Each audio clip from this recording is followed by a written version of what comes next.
ang gagawin kapag nagpadala ng demand letter galing sa isang credit card collection agency? Hindi ko po kasi kayang mabayaran. Ito po ang may papayo namin. Una, humingi po kayo ng statement of account.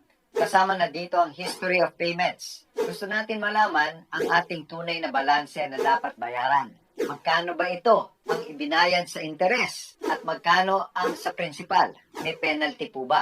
Magkano ito? Makikita natin yan sa SOA or yung statement of account o sa history of payments. Pangalawa, kung tama ang halaga batay sa ating record, maaari nang bayaran ng buo. Kung mali naman, kailangang sumulat kayo at ipaalam sa naniningil ang tamang balanse. Dinidiin ko po ang payo na sumulat po kayo. Ilagay po ninyo sa sulat. Kailangan nakasulat upang may record ng inyong pagpapaalala sa kanila na mali ang kanilang statement. Patunay din ito na di kayo nagtatago sa inyong obligasyon.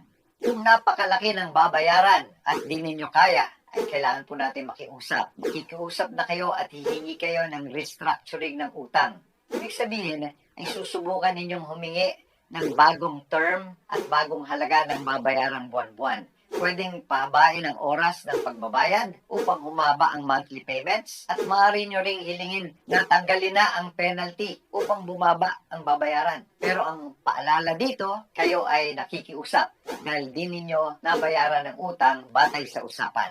Kung di sila pumayag, maaari nyong ipaalam na di na ninyo talaga mababayaran at kailangan na nilang pumunta sa korte upang doon sila maningil.